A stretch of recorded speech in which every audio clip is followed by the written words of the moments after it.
On l'a poursuivi. Est-ce qu'il y a un acte de procédure contre Macky Sall? Il y a eu des tentatives de poursuite.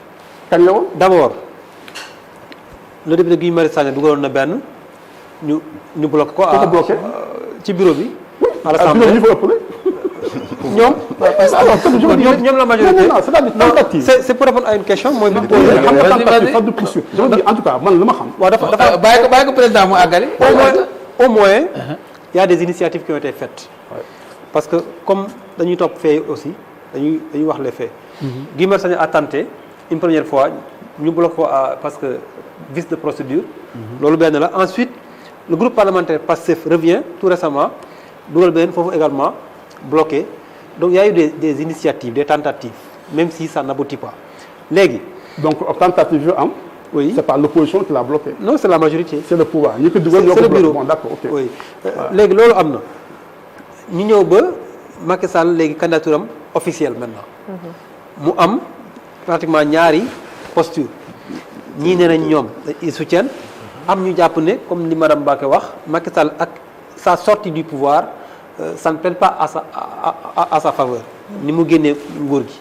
par rapport ak li fi xewoon entre 2021 ba 2024 est-ce que loolu mën na nekk un blocage par rapport à ses chances wala il peut être élu à ce poste comme aujourd'hui ni ko ñenn ñi sàkko au Sénégal yow d'abord lan moo ci sa position parce que yow xaw ma ndax yaa ngi opposition réunie autour du FDR wala yow lan moo ci d'abord sa posture par rapport à cette candidature. Alors je reviens à ça. man on dit que dafa am deux camps. Ce que je dis très clairement là dégg naa ñuy wax ay ñaari camp dégguma premier ministre ne d'accord ci candidature bi benn dégguma le président de la République qui est le patron de notre vie internationale même en cas de cohabitation douce c'est le président de la République qui est le patron de la diplomatie constitution bi moo ko wax mooy négocier mooy négociation mooy accréditer les ambassadeurs mooy recevoir les lettres d'accréditation des ambassadeurs donc c'est lui le patron dégguma président de la République ne d'accord ci candidature Macky Sall. Troisième chose dégguma kenn nii ci justice nii ci président de la République qui est le patron du fonctionnement régulier des institutions nii ci premier ministre qui considère que mooy patron ministre de la justice et bu ko waxee dafay def mosuma dégg kenn ci ñoom ku ne dafay poursuivre Macky Sall en quoi que ce soit mieux que ça j'ajoute autre chose je reviens sur les principes Moussa Tine sàcc la taxul Moussa Tine doon sàcc le principe mooy je suis voleur à partir du moment où j'ai été jugé dans le respect des procédures légales et qu'un juge en dernier ressort juge que je suis coupable tant que loolu amul Macky Sall est aussi blanc que toi et moi. kon lan moo tax depuis boobu ñameetul teg tànkam fii ci Sénégal. ah moo wax ñameetul fee teg tànk. ah tegagu fi tànkam de. mais Macky Sall bu ñu ñoo xamal avion bu dem fii.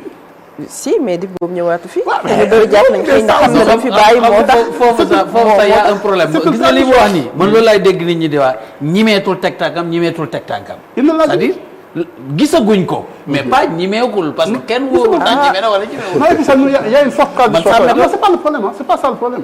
pas le problème xam nga tey booy bëgg a poursuivre nit ana Madiambal. il est en France. ñu ngi koy poursuivre. tu n'as pas besoin de quelqu'un nekk fi pour nga poursuivre ko c'est aussi simple que ça. donc man je suis fier que aujourd'hui ñuy tudd ab Sénégalais ne mën naa nekk je réponds directement à ta question secrétaire général des Nations Unies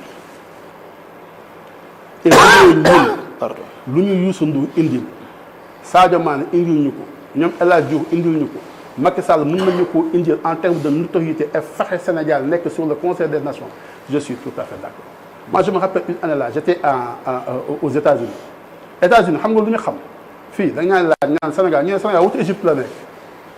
ñu naan Sénégal. ndax wuti Égypte la nekk parce qu'ils connaissent Égypte pourquoi ñu xam Égypte. parce que à cause des pyramides. wala naan ndax ñu naan Afrique du Sud Mandela moo tax ñu xam Afrique du Sud. ils connaissaient le Ghana pour deux raisons. D'abord parce que le Ghana sur l'histoire de l'esclavage le Ghana est au centre. mais à cause de Kofi Annan. Kofi Annan. c'est ça donc moi s'il devait vraiment Macky Sall pour devenir lourd, secrétaire général des Nations Unies, il faut qu'on applaudisse des deux mains. C'est une victoire pour le Sénégal. Je veux dire les choses très très clairement.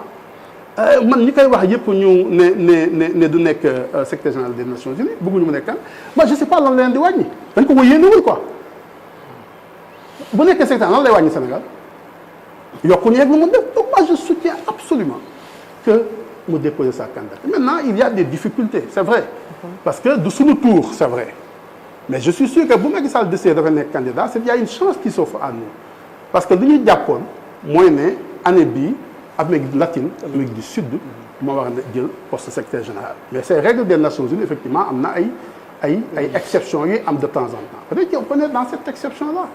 Mais aujourd'hui que ñu dem ba àdduna bi yëpp Union africaine ñëpp xalaat na dañuy poser candidature Macky Sall et aujourd'hui au point de vue légal dara terewul. Mais la posture de l'État du Sénégal. La posture de l'État du Sénégal. Parce qu'on a entendu le ministre des Affaires étrangères. Justement, il n'y en a pas. Cheikh Niang wax na ni c'est ça le problème. Cheikh Niang nee na. Macky Sall sollicité na justement le soutien du Sénégal. À travers une correspondance. Qui est restée jusqu'à aujourd'hui sans suite. Pour l'instant diligenté guñ ko donc xamaguñ lan mooy posture état diplomatie état du Sénégal ci côté boobu ndax noo koy jàngatee. Non xam nga erreur bi ñu njëkk a def d'abord xam nga ñun Sénégal dañuy jàpp ne le pays là a commencé à fonctionner là en 2024 mais on oublie très vite dans notre pays et nit ñi bu ñu anticipé woon waxoon nañoo xam ne fii lay mujjee ñun ñooy mujj ëpp di dabaatal. Je vous rappelle les choses. Quand Abdou Diouf a voulu être secrétaire général de la francophonie, Abdoulaye Wade a dit il n'est pas mon candidat. La France n'est pas mon candidat, moi je suis candidat. Il est devenu secrétaire général des je souhaite faire la même chose à Macky Sall. Je ne suis pas man politiquement avec Macky. Nous devons combattre le Sénégal là-bas. Nous devons souffrir de sa présidence. Même si la bok. Donc je ne peux pas le soutenir comme ça. Mais au-delà maintenant des clivages qu'on peut avoir, au-delà de moi je considère qu'à un certain moment il faut que nous gagnions sur le bord que c'est un clivage politique. Macky Sall, ça vous me dites mais au-delà de ma propre personne, au-delà de Pencho, au-delà de APR, au-delà de ce que Macky Sall a fait, il y a quelque chose qui est plus grand que nous tous, c'est le Sénégal. Et ça, un homme politique doit être capable de cette lecture-là. Un homme politique, là, je ne parle pas d'un politicien, qui cherche à être élu ou à régler des comptes, doit être fier de ça. Et le principe de l'état de droit plaide pour lui. Il n'est condamné à rien du tout. À la place de Bassirou Diomaye Faye, du président, je l'aurais pris depuis le départ. Je l'aurais su depuis le départ. Parce qu'en réalité, tout le monde savait que sa candidature allait passer. En tout cas, nous savons que sa candidature allait passer. En tout cas, il allait déposer ça et il allait déposer ça au nom de l'Union africaine. Ça m'étonnerait que l'État du Sénégal va le justement, là aussi, rien ne nous dit que l'Union africaine m'a porté sa candidature. Non, je veux dire, je ne sais même pas dire mon mot. Mais le Burkina l'a déposé au nom de l'Union africaine. Ce n'est pas le problème. Mais je veux dire, tout le monde le savait. Ça veut dire que moi, Guinée, moi, Gambie, moi, Kenen, on savait qu'il allait sa candidature allait passer. En un certain moment, j'ai hésité parce que j'ai discuté avec quelqu'un, beaucoup Hawa Djagé, et j'ai discuté aussi avec des amis en Europe, parce que même les Européens, ils ne le disent pas aujourd'hui, mais ils ont un candidat secret. Boukasé, nous devons un candidat, mais ça, moi, si je suis capable, moi, d'être au courant de ces choses-là, c'est que nous sommes État, nous avons aussi une capacité à gérer et à être au courant de ces choses-là. Nous avons eu un langage très, très diplomatique, c'est affaire bon. Dégg nañu état bi ni mu waxee waxuñu waaw waxuñu déet waxuñu leneen mais ce que lu ma jàpp ne moo ci am mooy ne ñii fi ne en fait bu ñu doon gérer mooy l'opinion publique nationale bu ñu xëwee ne jàppale ko gars yi ne dañ ñoo wax mais ils savent bien que si lii wàllu diplomatie ak wàllu xew si àdduna bi xam nañ ne lii wax a nekk position Sénégal kon looloo tax ñuy tendefal ba léegi xam nga. non c'est la vérité. C'était difficile pour ñoom après lu ñu wax yëpp toutes les batailles yi ñu menées ci ginnaaw que ñu xëy si. Maintenant nag sur ce que vous dites moi je suis d'accord benn instant il faudra que li xew Sénégal ci at yi passé que mu mën a am un procès. que ñu mën ci wax ñu xool ndax nañu indemniser waroon nañu leen indemniser parce que ça aussi c'est des problèmes. Parce que moi au moins quel que soit ce qui peut se passer. ñi dee Yaraax bëgg naa xam leen rek. ñu fekk ci biir kii bi et ça on va pas dire que c'était le pouvoir. Il y a beaucoup de gens qui sont responsables de xew ci biir dëkk bi. donc il faudra ñu dem taal ay bus fee c'est aussi ay Sénégalais c'est normal que ñu xam nan la. donc en certain moment il faudra ñu nangu ñu ñëpp ñu poser tous ces problèmes là bu ñuy baale après ñu baale mais en certain moment il faut que ñu nangu taxaw mettre la vérité sur les choses ñu xam kan moo def lan ak kan moo def lii bu ñu nga xamee ba def ko ba noppi mais ñu doog a ëlbati ko waat def li Pape Ndiaye feneen fi ma bëggoon ñëw rapidement rek mooy dans le cadre de la rationalisation. mooy il faut jamais faire rapidement prends ton temps. damay door dàqeeg temps bi xam naa ne bu jotee moom gars yi duñu may dara. mais on te donne toujours le temps man may naa la sama temps. jërëjëf merci beaucoup. alors dans le cadre de la rationalisation des dépenses de l'État démb en conseil des ministres annoncé nañ ni dinañu fusionner wala boog supprimer wala boog booloo lu toll ci ay 19 agences yoo xamante ni dinañu permettre ñu économiser au moins 55 milliards ci ñetti at. parce que dañuy jàpp ne am na ci secteur yu bëri yoo xamante ne am na fa kuréel yoo xam ni dafa am yoo xam ni ñoom même liggéey la dañ ko war a booloo mu def mu doon benn et que ña fa doon liggéeyee également nekkul ne dañ leen di yóbbu au chômage wala dañuy toog seen kër dinañ xool naka lañ leen redéploiement boobu noonu ndax jàpp nga ni loolu déjà c'est une mesure efficace pour xayma pour sakkanal xaalis bi wala bokk yan kuréel nga gis ne que taxawal nañ ko fi te amul benn njëriñ et que dañ ko fi war a jële alors je trouve que c'est une bonne mesure ñun programme bi ñuy présenté woon loolu amoon na si ñoom aussi bu ñu doon def élection nekkoon suñu adversaire loolu aussi mi ngi woon si seen programme effectivement bëri nañu ay agence yoo xamante ne il faut ñu am fu ñu daje dañoo nuru dañoo bokk lu ñuy def alors que tey booy xool àdduna ñaari façon gouvernance ñoo am moo nga doon si ay dëkk yu mel ne ay Suède ñoom dañu am ay ministères yu tuuti ay 12-13 ministères ba pare bëri ay agences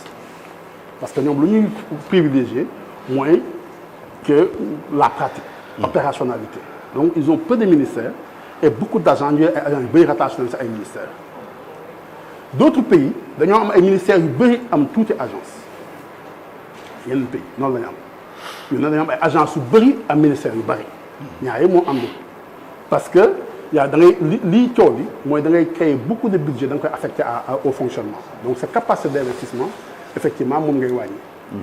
donc effectivement waroon nañu def loolu depuis d'ailleurs très longtemps parce que engagement sunu programme la et donc c'est vraiment une des premières mesures yu ñu jël boo xamante ne moi j'applaudis je considère que il fallait vraiment le faire bon maintenant il faut aussi avoir le courage de le faire. Il faut avoir le courage de le faire parce que tu vas aussi enlever des gens mais c'est ça aussi la politique am na ñoo joxoon poste. am na ñu nekkoon di liggéey fenn il faut juste mën leen dindi maintenant nag ça c'est de l'économie pour defaat benn affaire maintenant il faut jamais aussi penser état buy dépenser xaalis baaxul état dafa war a dépenser xaalis. mënul ñàkk. état dafa war a dépenser xaalis li ñuy woowee économie budgétaire ce n'est pas ça c'est-à-dire que li indi coow mooy nga jël xaalis di ko def fu warul dem mais comment ça marche. tey bu état dépensé wul xaalis tey mais entreprise du fonctionner. moo tax les gens yi dañuy njëkk a dindi dañu naan les budgets de communication yi dañuy dindi alors que ça c'est très grave parce qu'il y a des entreprises de presse. entreprises de presse yi loolu la ñuy liggéey.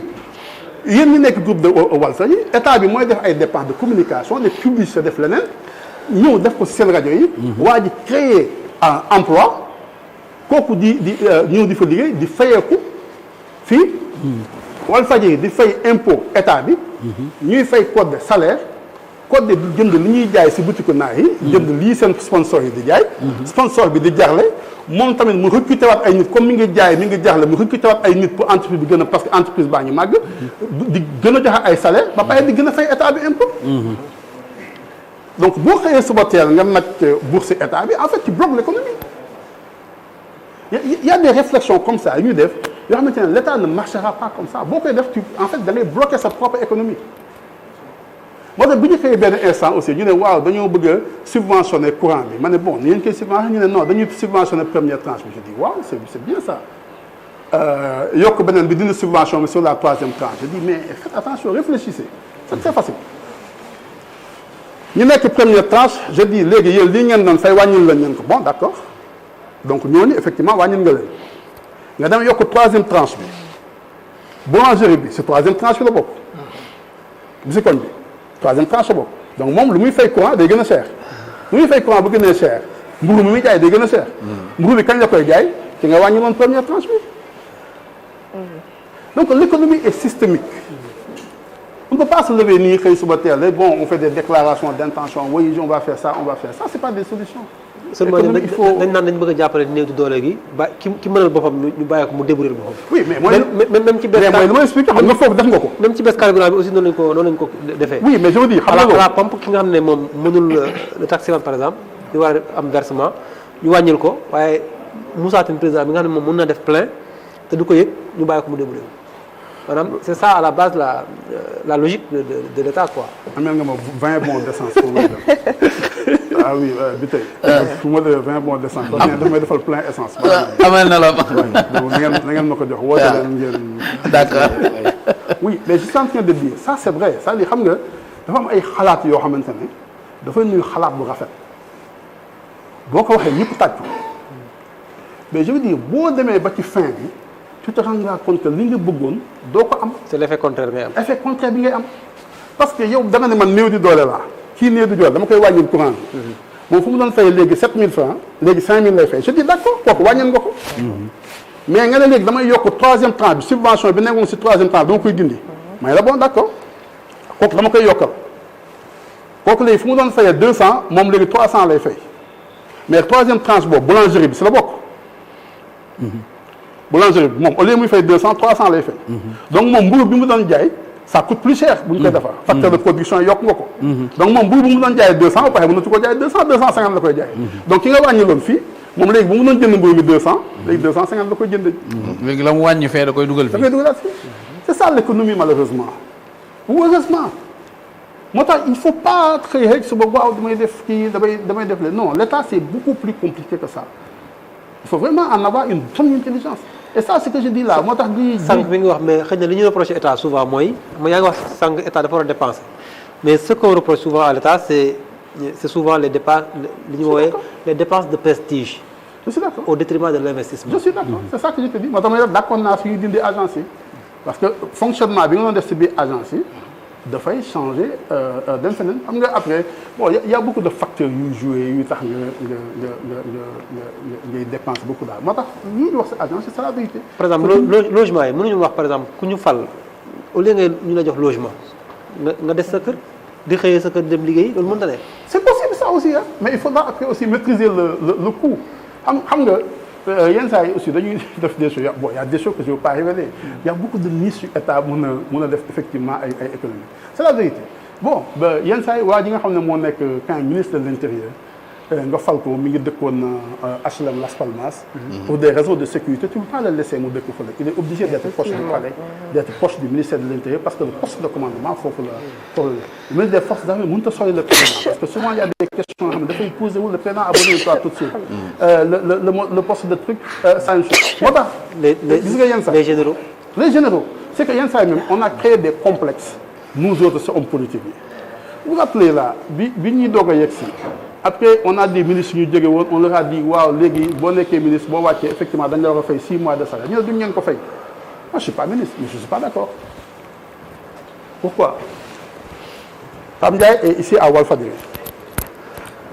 mu toog le président de la République repéré ko gis ne nit ku jub la c'est un excellent juriste il a une bonne intelligence des choses am na audience publique bi le président suba teel xëy suba teel ne ko waaw léegi Pape damaa bëgg nga ñëw jàppale ma fii j'ai le comité tel wala j'ai le ministre de tel wala tel organisme bu am fii damaa bëgg nga ñëw jël il démissionne de Walfadjri dem liggéey ci état bi mu dem liggéey pendant 2 ans 3 ans ñu koy jël décret d'abattre ko de ses fonctions il ne va plus revenir à Walfadjri mais il est père de famille njabootam si moom lañ yaakaar pour dund du gaaw wutaat liggéey parce que fonction ministre mënoo ko am pare wàccaat dem liggéey léegi le temps bi ngeen ne wutiwaat loo def ñu ne nañ nga fay indemnité boo def na parce que décret moo li yow amoo préavis tey bu ñuy dàq fii kenn dañ ko def préavis am na procédure ministre amul loolu c'est pour ça qu'on les protège mais ñun dañuy xëy suba teel bon c'est vrai que ça vend c'est populiste mais c'est pas juste mais président ci wàllu njëg yi dañuy apprécier nag yenn saa ñu wàññi njëg